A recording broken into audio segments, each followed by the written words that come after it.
This is episode 75 of Off Script with Trish Glose, intimate interviews and fun conversations with interesting people. In front of my microphone today, I have Judge Kelly Ravassipour. Thank you for being here. Thank you for having me. And I have to say, we're in the Rogue Grape in downtown Medford.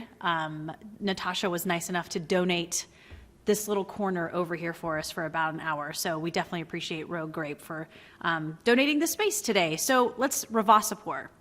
You have a famous husband in the community. He's worked on a lot of teeth. He has. Dr. Ravassipour. He's an orthodontist. Correct. What is Ravassipour? So it's a Persian name. Okay. My father-in-law immigrated here from Iran in the 70s. Wow. Here, Oregon?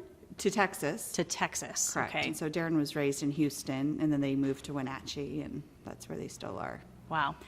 Does anyone ever have a hard time saying your name? Never. Never?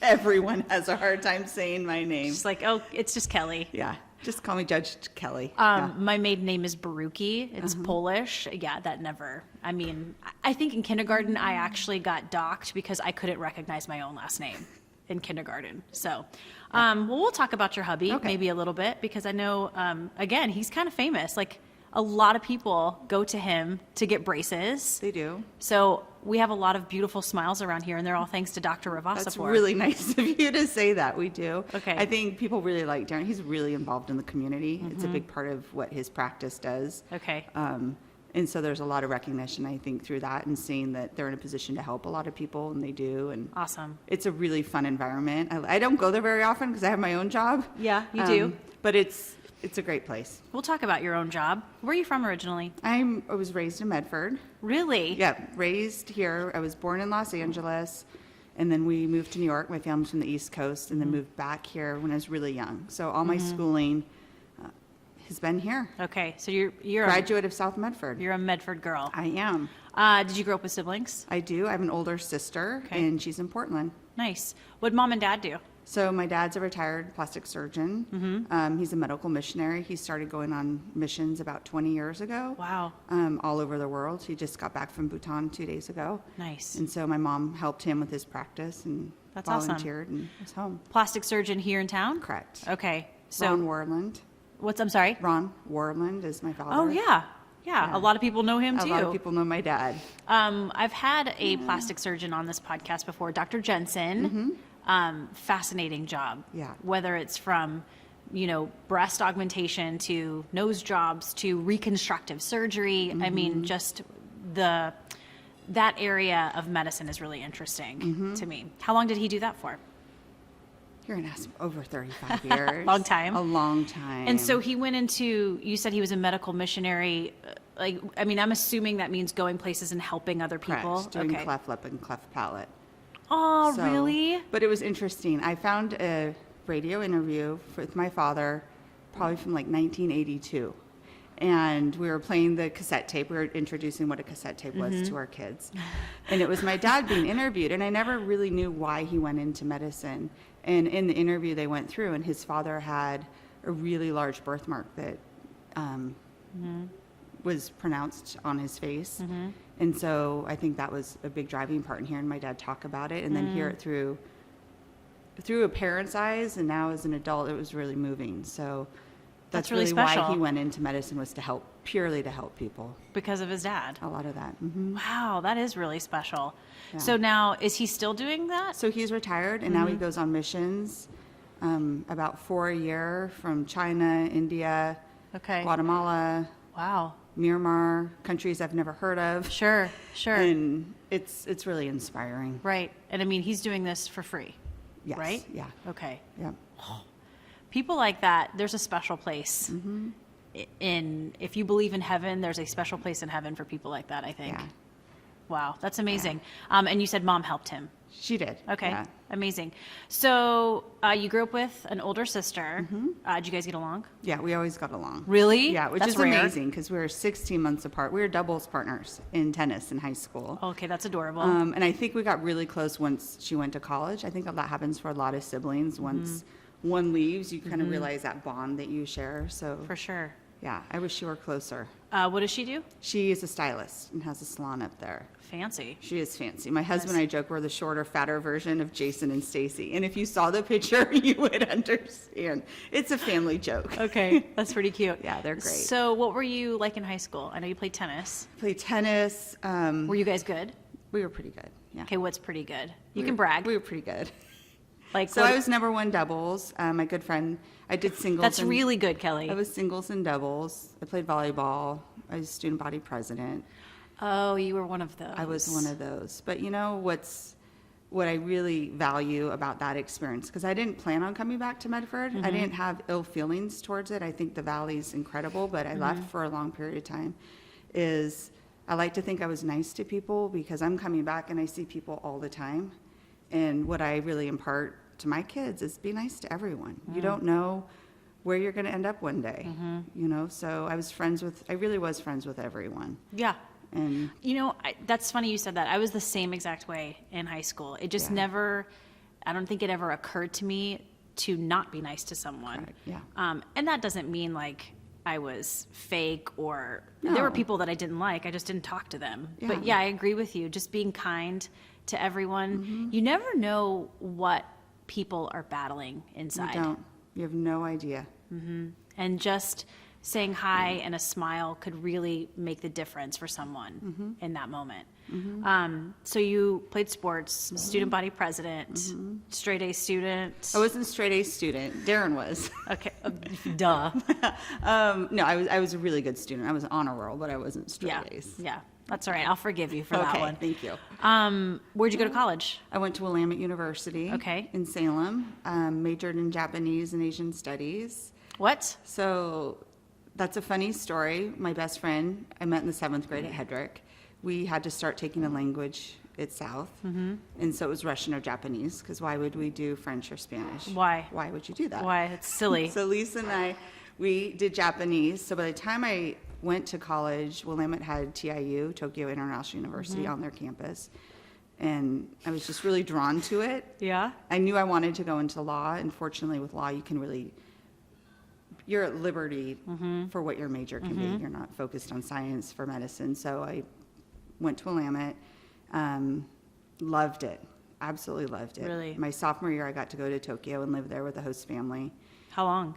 Just at that time, 4 months. Okay. And then after college, I went and worked for the Japanese government for a year. Crazy. Super cool. So fun. So lucky to get to do that. And I I don't bet. even, it was just a passion. It wasn't, it's nothing that I use today.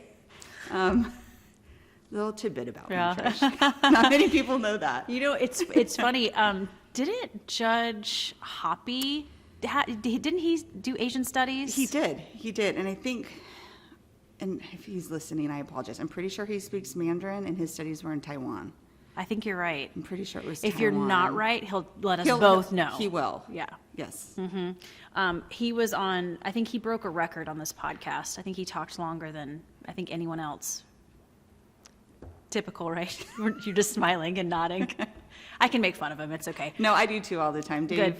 Dave works so hard, and I'm grateful to work with Dave, but Yes. he enjoy speaking. Yeah, and he deserves to get poked out a little he bit. needs it. Got to bring him down. Exactly. So you knew you wanted to be an attorney. Mm-hmm. Okay.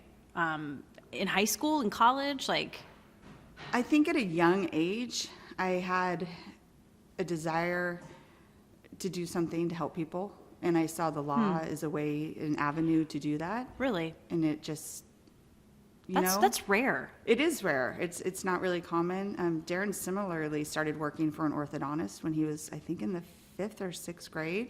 What? And worked all the way through. He needs to be on this podcast, I think. You should have him. Okay. He's so much better at this than I am. Oh, stop it. You guys are like aliens. Like, who knows what I mean, I knew what I wanted to do in high school, but again, that's weird. Like, not a lot of people, it doesn't click for a lot of people that early. Yeah, I think seeing my parents' involvement in the community, and I was raised volunteering for Rotary, like at the Brit Festival when they ran that, and just seeing how important it is to be of service. And that was such a core value instilled in me. And so that really helped me think, okay, well, what do I want to do? And Yeah. I knew I didn't want to go into medicine. I just gravitated towards the law, and it's fascinating. Well, and you saw it as a way that you could help people. Do you think other folks who go into law see it the same way? Or are there people who kind of, I don't want to say have an agenda, but they go into it because they want to make money, or they want to, you know, fight for this specific cause? I mean, I'm sure there's lots of different reasons, but I haven't heard anyone say I wanted to be an attorney because I wanted to help people. That's interesting. There's a conference I present at every year in Eugene at the federal courthouse called The Art of Possibility. And Judge Aiken brings in all the first-year law students, and we have these panels that are so inspiring. It's my favorite day of the year, every year. And really talking to law students about keeping their options open and like questioning, okay, well, why am I here? And, you know, what is my goal and where is happiness? And I think we're in a day and age where people are they're just so busy and their days are so full, and trying to find balance. You know, we were with some friends last night and having that discussion of how do you have a really successful career, whatever it is, have a family, stay healthy. Oh my gosh, And there's so much. There's a big push, I think, with training new lawyers to really have this understanding, is working 120 hours a week, is that healthy? So I do think depending on the law school, but I do think a lot of people go in with an idea of like, I'm going to be a public defender. I want to help, you know, that population, or I'm going to be the state prosecutor or federal prosecutor and put away, you know, the bad guys. And then patent law, people who are really interested in that area. So a lot of people do have an idea, and some people probably have no idea, and they think, okay, it's 3 years. And it teaches you how to think critically, how to analyze. It teaches you how to write, and that's a skill set that you can really transfer into any job. Yeah. You know, I think what's hard with law school is you see people, they suddenly feel pigeonholed. You know, they came in with, I want to get this education, and then they feel, wow, I really need to be practicing law, and maybe they don't find fulfillment in that career. Critical thinking is a big one. I don't know if we're doing kids today justice by not teaching them how to critically think, rationally, and you know what I mean. I mean, I mean, I think it is a skill to be able to sit down and critically think about something in front of you, a problem or whatever. And getting back to balance, I mean, you hit on something that I think everybody struggles with. We work these crazy long days if we care about our job. You come home, you have a glass of wine, cook dinner, and then you're trying to settle your brain down, but you're also trying to maybe get organized for the next day. And before you know it, it's like 10 o'clock at night. And if you have kids, oh goodness. And then repeat. Yeah, wash, rinse, repeat every single day. And I think... Do you have children? I have a 20-year-old. Do I get to ask you questions? Yeah, you can ask me questions. I have a 20-year-old, but I remember working late. I worked the night shift, so I worked 2:30 to 11:30. My husband works 24-hour shifts because he's a firefighter. And so I would come home and put Connor to bed, and we'd get up at 6:30 in the morning after working the 11 o'clock newscast. Yeah. We did this and I took him to school. I mean, we did this, it feels like forever, but there was an end to it. But gosh, I just remember it was a whirlwind. I think what's really challenging for working women too, it's really sad in this day and age that there is that feeling that you have to prove yourself. Oh, big time. And I mean, it's slowly progressing. You know, I'm lucky to be a circuit court judge, and I'm lucky that my daughter gets to have a mom that has a position. I see myself as a civil servant, but I'm a role model. And she sees that, you know what, there aren't boundaries, you know, for generations to come, but finding the balance between, you know, I always think right now they're little once. Like, we don't get this time back. Nope. And so, you know, when they're gone and away to college, no problem. Have me work 100 hours, you know, but it's a struggle that I see all of my friends go through. And, you know, fortunately, I have a really good support system, and we all help each other. And I think it's like that for a lot of working moms. You have to have that. I call you guys Wonder Women. I have a group of friends. We call ourselves Wonder Women because we work really, really hard, and we care about what we do, and we take care of our families and our house and our bodies and our minds. And I feel like that's a superhero power, in my opinion. These women, and you are a role model. I mean, girls, I think, look up to you and go, I could do that. I could be that girl. So, Okay, we got off track. This is Okay. why it's called off script. Okay. We started talking about something super fun. And once again, I just want to mention we are in the Rogue Grape in downtown Medford, and they're just getting started for the day. So you're going to be hearing some things on the podcast, but just stay with us. So you went into Asian studies, and then you said you were in, so let's first talk about you were there for 4 months. Correct. With a host family. Was it overwhelming? I loved it. You were what, like 19? I was 19. The first time I studied abroad, I was 16. Okay. I did a Rotary exchange student to Finland. Whoa. And then I did the Alba Sister City program that the schools still do today. I know, which it's is so awesome. So awesome. So the only reason I ended up in Finland is because I applied for Alba and was accepted, and Desert Storm canceled Alba that year. And I was so excited to go abroad. So then I applied for a Rotary scholarship position. Okay. And did that. So Awesome. when I went to Japan my sophomore year, I mean, I was probably nervous, but Yeah. I really have a sense of adventure, so I was so excited. Did the host family speak English? None. No. Oh my God. Were you somewhat fluent at I this was point? comfortable at that point, but I mean, it was an immersion process.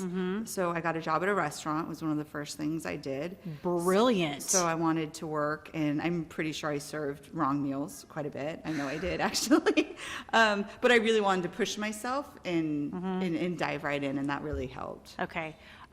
Say something. Can you still speak Japanese? 少し日本語を話しています. What does that mean? I speak a little bit of Japanese. Nice. Yeah. Japanese seem, can you write it? I can do, so there's 3 forms, katakana, kanji, and hiragana.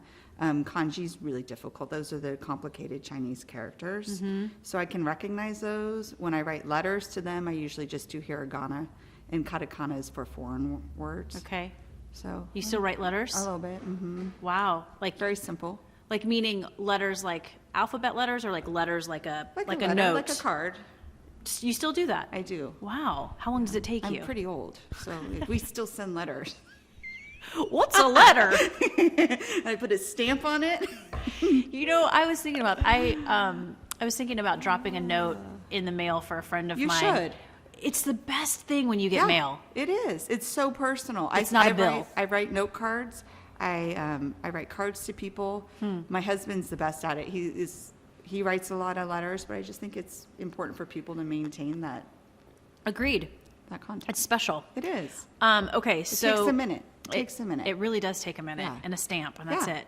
Throw it in your Yeah, mailbox. Trader Joe's cards, $1. That's my tip for your listeners today. I love it. That's your best advice. That's my best advice. So, and then you went to work for the Japanese government. Uh-huh. What was that like? Crazy. I bet. Crazy. So I was an English teacher, and then I did interpreting I worked for the educational department Wow. in a town called Minami Kawachi Machi. Yeah. Little Where? green town. Okay, where is that? It's about an hour and 20 minutes north of Tokyo. Okay. Did you, when you went that first time, was it something like, did you get hooked? Were you like, I want to go back? I think so. Yeah. Yeah. What was it about living there that you loved so much? I think because it's so different. Mm-hmm. I mean, just being in a culture so different and thinking, wow, this is like existing simultaneously with like what's going on in here in Medford, where I was raised. Mm-hmm. And I just loved that. Yeah, for sure. The food? The food, the people. What about the food? I love the food, but I like all food. Same here. I don't discriminate. No, I love all food. And it was just so different. Yeah. And so it uses your brain in a different way, and you have these sensory experiences that you wouldn't have here. Interesting. I haven't been back. I haven't been back in 20 years. Oh, you need to go. I do. I need to get on that. Yeah, you need to go visit your host family. I agree. I would love to. I'm go assuming do you still that. keep in touch with I them. do. My host mom passed 2 years ago, but everyone else is still there, so I'd like to. I've always been fascinated with the Japanese culture. There's just something incredibly resilient and special and different. Different. Just very, very different. What's your favorite Japanese thing to eat? Okonomiyaki. What's that? So it's a dish they make, and each area of the country has their own particular way of making it. And the best way to describe it would be like a Japanese pancake, but it's not a breakfast food. So you might Okay. have seafood in it, or Okay. cabbage. I like it with cabbage, and they kind of put this sauce on top of it. It's so good. It's like street food. Okay. Street cars. I was just watching something on Netflix. It's like Street food. I think that's what it's They- called, they- actually. Yes. Have you seen I it? have seen some of that, yes. Some of it looks amazing. Amazing. And then some of it, I'm just like, I don't know. Yeah. I don't know if I could eat that. I mean, I like I See, said, Darren's I don't. broken me down. I'll eat anything. I don't discriminate, I but probably some shouldn't stuff- say this, right? I'll eat anything, anytime, anywhere. Not totally true. Now he's but gonna hold you to that. I'm pretty brave about what I'll eat. Interesting. Yeah. So you worked for the Japanese government for a year. What comes after that? You go back to school? And then I came back to law school for 3 years. Okay. And I went to University of Oregon. Okay. Spent my summers working for an insurance firm in Anchorage, Alaska, for Chorton Brittner. Okay, why Alaska? Well, Are you they- trying to get away from somebody? I know, it sounds like it. No, they had a big office in DC, and I knew that that's where I wanted to go. And so I had the option of going to DC or Anchorage, and so I thought, oh, that would be a really cool experience. I'll go to will Alaska get in my for a car summer. and drive to Alaska. So I moved up there, and then I was fortunate enough to do a trial. I was just sidebar, I was just an intern. And I argued some motions, and the judge on the case pulled me aside after the trial. He said, "You want to be my clerk for a year?" I was like, "Really? Sure." So then I moved back to Alaska for a year after law school and did a judicial clerkship, which was so cool. You strike me as the kind of gal that it's when opportunity is knocking, you're like, absolutely, let's Yeah. go, let's do it. Yeah, I'm a big believer in people need to be open and ready, right? So when she asked, or I'm assuming it's he, sorry, when the judge asked if you wanted to be his clerk for a year, did you have to think about it, or you were just like, no, I'll do it? I was a yes. I'm pretty good at making decisions. Yeah, sounds like it. So you live in Anchorage for a year. I did. What was that like? Interesting. I was working for a civil judge, and we went out to Dutch Harbor, which is in the Aleutian Islands, and so that was the first time I had a taste of criminal law. I loved criminal law in law school. It was just something for me that was like second nature. It was fun. What about it? All of it, just the constitutional aspect, all of it I loved. And so I had an opportunity to go do this trial, and it was a sex case, and it was a really hard case. And I felt like the person was underrepresented and convicted.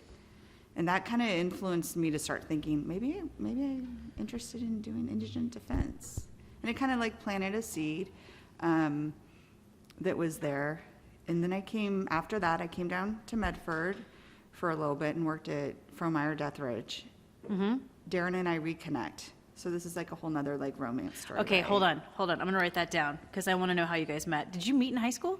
We met when I was 18. He was a Rotary exchange student in Belgium with a really good friend of mine from Medford. Okay. And so after my first year of college, Rick says, "Hey, you should meet this guy Darren. He's great. Let's all go camping at Lake of the Woods." And I was like, "Sure, why not? Sounds fun." Of course. Of course, yes. I'll do it. And we hit it off. And he met my family that weekend. And then Darren and I kept in touch for 10 years. Wow. And definitely, we were in other relationships. We weren't in a committed relationship, but we just had this connection. And Sure. so we'd mail postcards and letters because there wasn't email then. No. Right? We didn't have cell phones. When was this? No, I'm just kidding. I know. I'm a lot older than you think. Stop it. And so we kept in touch for 10 years. And I would go by, I knew when he was in college outside Seattle, I'd stop by. Never saw him, and he'd come by Willamette, and just this for 10 years. And so I was at Fromeyer, and he called. And he was at Chapel Hill finishing in the middle of his residency. And he said, "Well, I'm going to be in Eugene." I said, "Sure, why don't we meet for coffee? I'm going to Portland, no problem." I think we were engaged 4 months later. Shut up. And I moved to Chapel Hill. You Was moved to it. North Carolina? I moved to North Carolina because I knew. And Wow. we had reciprocity with the bar. And so I thought, well, if you want to be a good criminal attorney, and at this point I'm kind of like, it was an exciting time. For sure. And so I thought, I'm going to go work at the PD's office. And I got a job as a public defender In North Carolina. in North Carolina, in Okay. Chapel Hill, in Carrboro. Loved it. And then I ended up doing that for 11 years. When I came out here, I was a public defender Yeah. for 10 years. That's the capacity I remember you in, just doing Yes. stories. Yeah. So let's back up a whole lot. You're in Alaska. And this is where the sex case that you were on. What were the details of that? It was a digital penetration. It was a native and a young girl. Okay. How young? She was probably 8. Okay. And you felt the suspect in the trial, the defendant. defendant, thank you, was underrepresented. Interesting. How so? You're having me go back like 25 years. And I'm sorry. mean, it obviously had an impact on me. Yeah. I felt like the person was just kind of going through the motions. I definitely don't feel like The defendant's motion- attorney? Okay. I felt like motions weren't filed. And I really believe for our criminal justice system to work, you really need good representation on both sides. And that's what's so impressive with our DA's office and our PD's office here. They're both excellent firms. Right. And do a really good job. But it really bothered me that this person who couldn't afford an attorney, gets a state-appointed attorney. And that's what he got. And a lot of people would listen to this story and go, if he really did do this, a sex crime against an 8-year-old, who cares if he's underrepresented? I think I understand that view.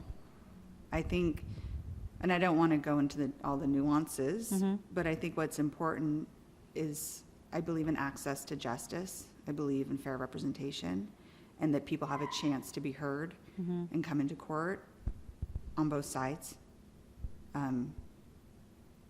So I would just say that. Yeah, I mean, but that really sounds like kickstart something in you. This is what you ended up doing, you said, for 11 years in the public defender's office. And I've interviewed some other former public defenders, and they all kind of say the same thing, that there was something about either the underdog or making sure someone at least had access to a fair trial. It really all comes down to, sounds like, fairness and what's right. Interesting. So you worked at the public defender's office in North Carolina for how long? We were there just until Darren graduated. Okay. So that was about a year and a half. And he was going to orthodontist school? Okay. Is that what it's called? It's not called that. Orthodontry? So he was in his residency. It's just a Okay. 3-year residency. Sorry, Darren. Residency in orthodontia. So after you go to dental That's what it school for is. 4 years, and then you do 3 more years. Wow. That's a long time. Yeah. So, and then I'm going to back up again. You guys met when you were 18? Correct. Because he was an exchange student here? In Belgium with my friend. Oh, so because you said he lived in Texas. Correct. And then they moved to Oregon. To Wenatchee, Washington. Okay. And so his parents, so he went from Wenatchee to Belgium for a year. Right. And I'm here at South Medford, and my friend graduates, and he goes to Belgium, I see. and they meet. Do you remember that friend? I Who's that do. friend? Rick Hutchins, still a really good friend. Rick hooked you guys up? Yeah, do you know Rick? No. Okay. Yeah, Rick's a really good friend. Yeah. That's amazing. Yeah. Rick had to be invited to the wedding. Rick was invited to the wedding. Was he in the wedding? He was not in the wedding. I don't know. He should have been in the wedding. Probably should have been in He the should have. wedding. He I should have apologize. I'm sorry, officiated the Rick. wedding. He could. He should have. He should have. Just saying. That's amazing. People, I love those connections that are made within people where I know this person and this person is connecting me to this person, and then it becomes this lifelong connection that you have, whether it's, a friend or a spouse or whatever. Yeah, so when we were in Chapel Hill, we were doing stuff for the wedding, so we'd come out to Medford, and Darren, just one day, he says, Kelly, why aren't we moving to Medford? And I literally had never thought about moving back. And it wasn't that I wanted to leave Medford. It just wasn't, Right. something Because I was thinking of. you were traveling to Medford because the wedding was going to be here. Correct, I was married Okay. here. So And he he said, opened his own practice. There was room for an orthodontist. In Medford? In Medford, at the time. And so... and there's a public defender's office in Medford. So I popped in, of course, when we were visiting, and was offered a job right then. And then I remember Darren was waiting for me in the car. I literally just wanted to go in and see the office. We were exploring the idea. It wasn't set in stone that we were coming here. And I was offered a position. And I came out to the car. I was just stunned. And I go, Darren, you're not going to believe it. They offered me a job. What did he say? And he's just really supportive. So he wasn't as surprised as I was. It seems like, and correct me if I'm wrong, but just things have kind of fallen into place for you over your life. I've been really lucky. I've been really fortunate. I've had some really hard times. But I think life is about, like you said, like when opportunity comes and being open. I believe treating people with kindness Totally. You know, I do our drug court, and so I spend a lot of time talking with the participants. It's like you treat people how you want to be treated. Absolutely. Like, period. Absolutely. And I think when people do their best to do the right thing, good things happen. You know, and I could be offending people right now, and they think, oh, her life has been, you know, just a cakewalk. And it hasn't been a cakewalk, but I've been so fortunate, and I don't take it for granted. I can tell you that. And I also think too, I mean, I think we could look at a lot of different people's lives and just go, man, they've just had everything either given to them or handed to them, or everything's worked out for them. And I think if you dig a little deeper, you'd find, I mean, everybody goes through heartache and tough times. It's just how you manage that and how you move forward on the other side. Definitely. How you walk through it.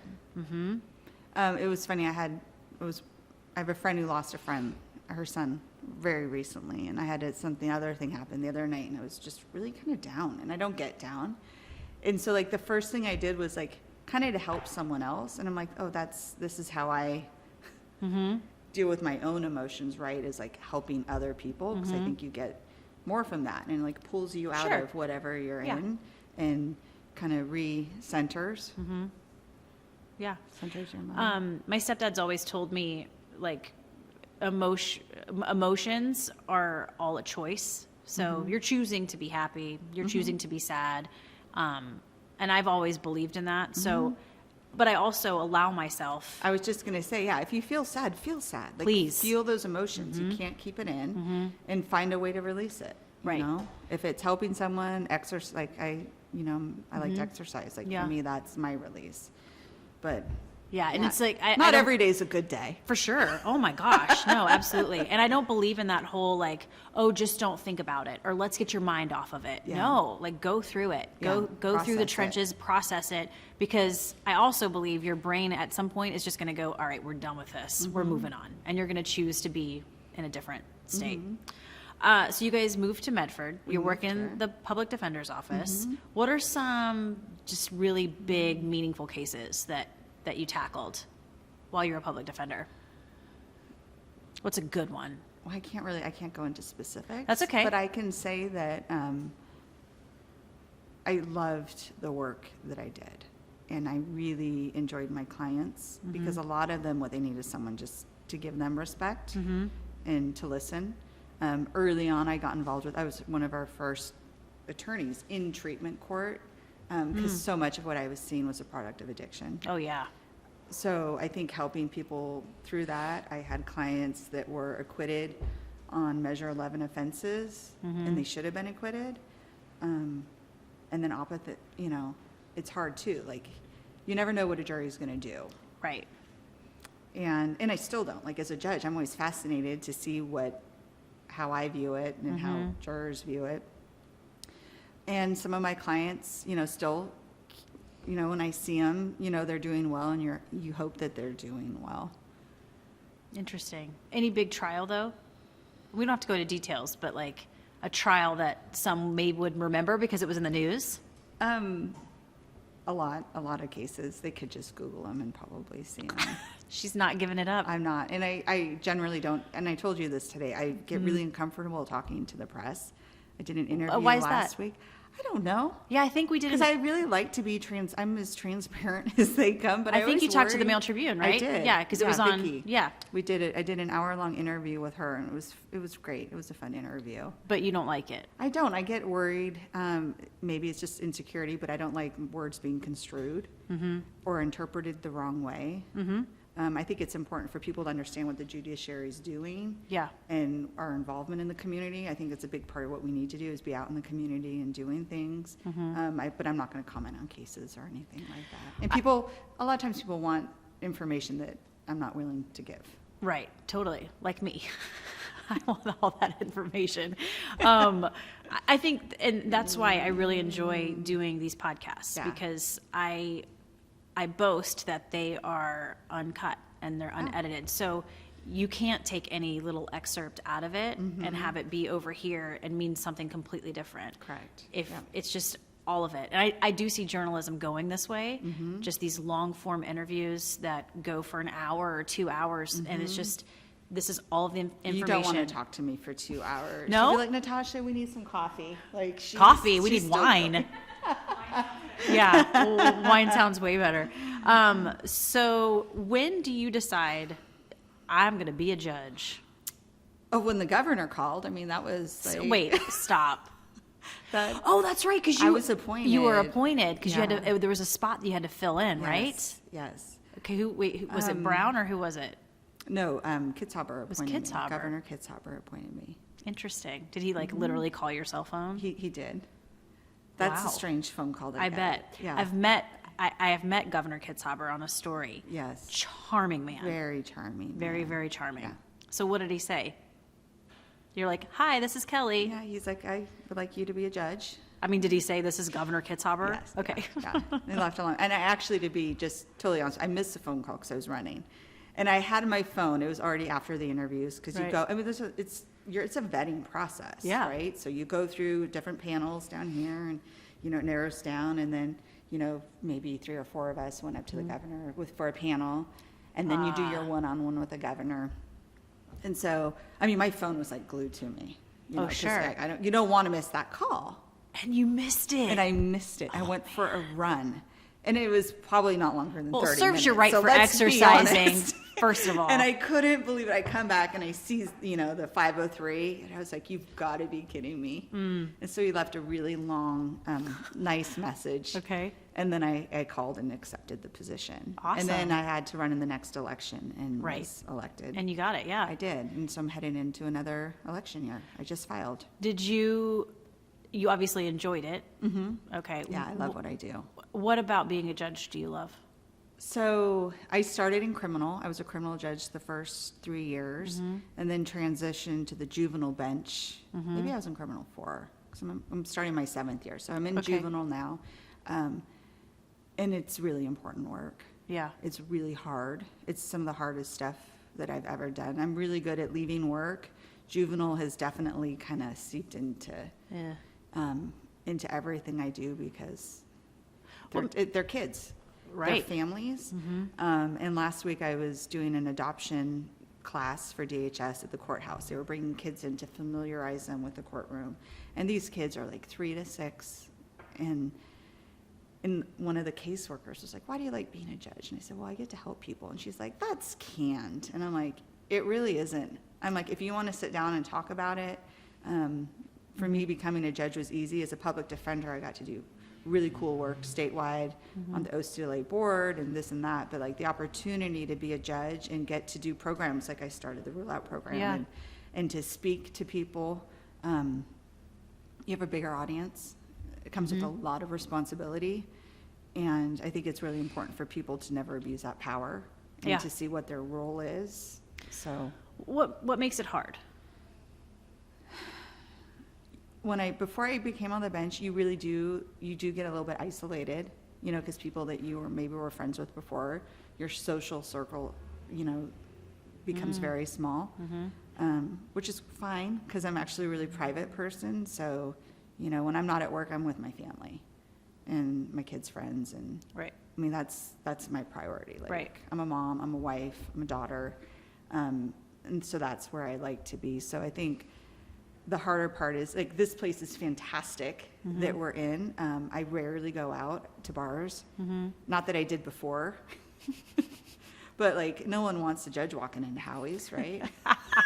No one. So You won't find Kelly, No. Judge Ravassipour bar hopping never. downtown It's Medford not on a gonna Saturday happen. night. It's not going to happen. That's Yeah. funny. Well, I'll yeah. watch my Downton Abbey and just be Perfect. home, and I'm good. Well, I think you do Play take on, when you take this role, like you said, you do take on another set of responsibilities. I agree. But that's why I agreed to do this, because I think it's important for people in the community to know who we are. I do too. I don't, there used to be this, like, persona of, like, the judge up here. And, Absolutely. Like, untouchable. And a lot of people still have that.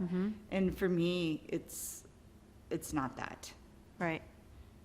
So hopefully people can see that part of me. Like, I do it because I truly love it. And where I am right now, getting to do treatment court and work with individuals changing their lives, and with the ARC and the counselors. It's just And treatment court is like a boutique.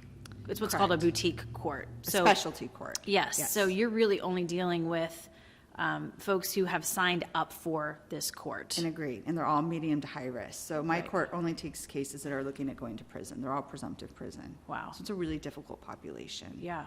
And it's mostly because the traditional court system just doesn't work for these groups of people, mostly because of their addiction. Okay. Well, what we know is treatment courts work. It lowers recidivism. Yes. And we're in a place right now where the jails are overcrowded, the prisons are overcrowded. People are getting released, right? And the first thing they do is reoffend. Right. And we need to make our community safe. We need to change the system. So. Well, it's, I don't know if you remember we did Meth Watch. It was a segment on News 10 for like 4 years. Yes. And the biggest problem is that, yeah, treatment works and you go get treatment, you get help and you get clean, but now all of a sudden you find yourself without housing.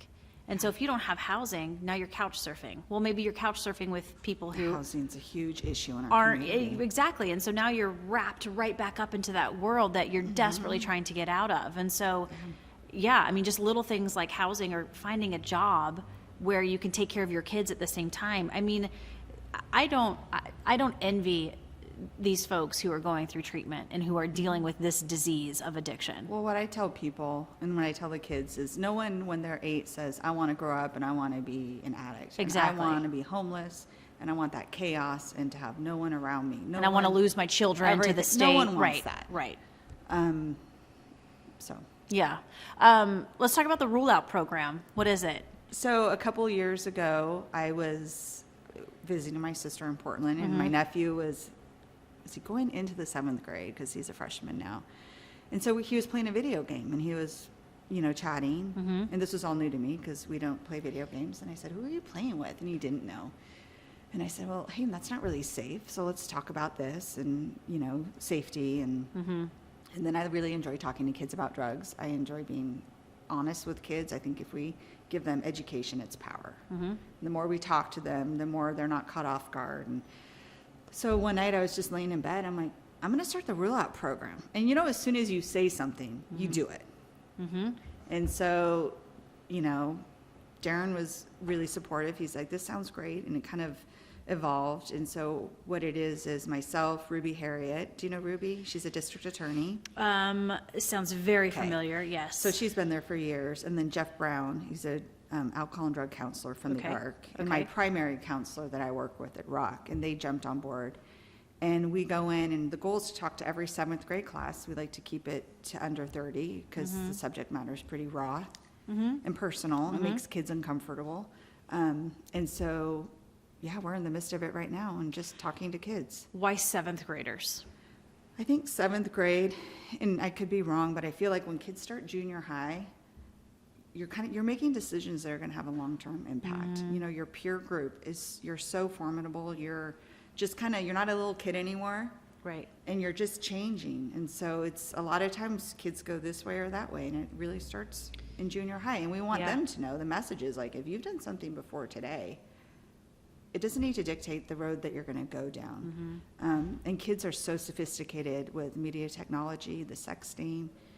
I mean, it's happening, the marijuana. So we It's talk to them. happening. It's happening. And we talk to them about short-term consequences, long-term as far as like data mining. So if you're applying for a job or college, that they go through everything you've ever posted. Yes. And they can get everything. Yes. So rule it out. I think, so I grew up in South Carolina, and we called it middle school. So it was 6th, 7th, and 8th. Which is what we're transitioning to here. Exactly. And, middle school is tough. I remember It's it hard. vividly. It's hard. I walked into McLaughlin last year. I was like, oh, my heart. Yeah. Because you just see what the kids Right. are. It's a lot of pressure.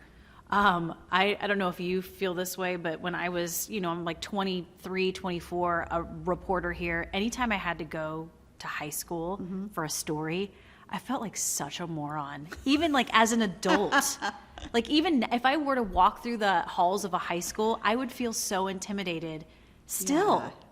It's Yeah. just, I don't know what it is, but I just feel like I have my tripod and my camera, and I think I'm cool. Like, I'm a reporter, right? I'm They're on more TV. I'm nervous cool. of you. They're more nervous of you. No way. I just felt like such a moron walking through, and I'm like, ooh, like such a nerd. And it just sends you right back to like that first day of high school or whatever. Yeah. Like, we're all just, I think all of us are just like little scared kids on the inside. Everyone's doing the best they can. And kids, they just want to go to school and they want to fit in. And like you said, you don't know what's happening at home. And so another big part of the message is just be kind.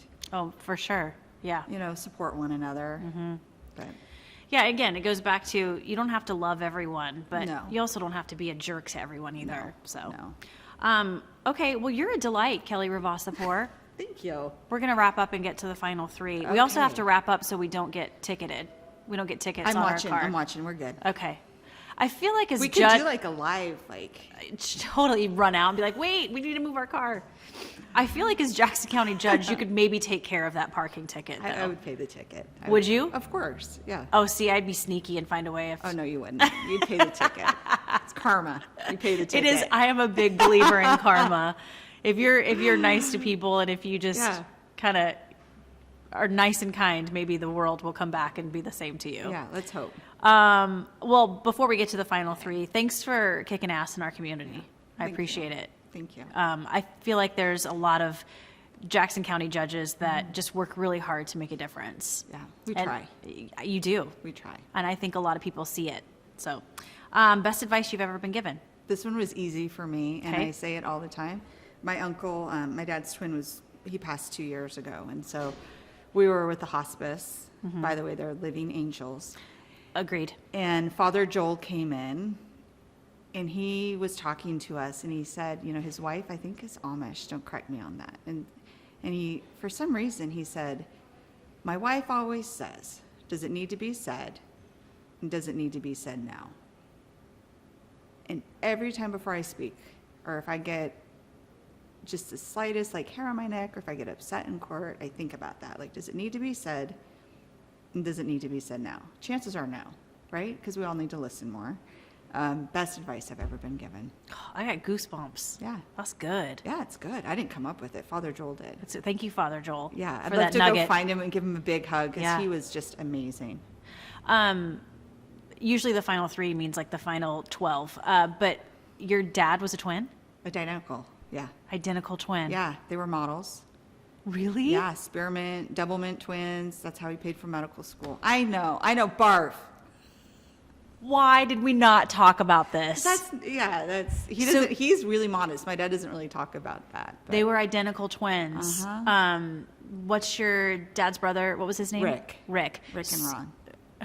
I love it. So they were literally they did TV commercials. TV commercials, Coke ads. I mean, models, like New York Ford models. Dang. Yeah, That's crazy. impressive. It is pretty cool. That's super cool. That's just Yeah. a fun little thing to have in your back pocket about your dad. So good looking, these two good looking. Just great people. So really if good I people. found spearmint commercials online somewhere, your dad and your uncle probably in it? Probably. Day I graduated from law school. No joke. The day. My sister called. She goes, Kelly, you're not going to believe it. And I said, what? She goes, Dad's on the cover of Time magazine. And I'm like, What? you're like, what? What? And they had gone back and found one of his images from Ford, and it just happens to be my dad. Yeah, the day I graduated from law school. It was bicentennial man, and there's a picture of him walking. Pretty cool. Will your dad do my podcast? Oh, I'm sure he would. Okay. Yeah. Let's hook this up. You're Okay, giving we me can two. do that, You're but I giving me don't two know. subjects so far. I love this. That's amazing. Okay. Okay, but final three. Let's hear them. And then also, I do want to say, hospice workers. Again, if you believe in heaven, there is a special place They're for those amazing. people. They are amazing. They're amazing people. My grandpa was just in hospice, and it was such a beautiful experience for the entire family, and they make it so comfortable for everybody. I think they're doing a training. I saw it in the paper last week. It's just Training for yes, people want to special, volunteer to do that. special, incredible people. So one more time, Father Joel Father Joel. said, Does it need to be said? Does it need to be said now? "That's good stuff. That's good stuff." If you ever left this place, Southern Oregon, What would you miss the most? What would bring you back here? I think the valley. I love the orchards. They're obviously, slowly going away. I know. But I really have fun. I think our valley is so beautiful. I don't think there are many places like this. Agreed. It's Absolutely. a really special place. And right now with fall and the colors, It's so beautiful. it's almost stupid. Like, we really get to live here. I know. It's a special place. Okay, foodie, if you were given a last meal and a last beverage, what would that be? Last meal would be anything Darren cooks. I mean, I thought about it for a long time because I knew you were going to ask me that, and it sounds cheesy, but it's true. He's Really? an amazing cook.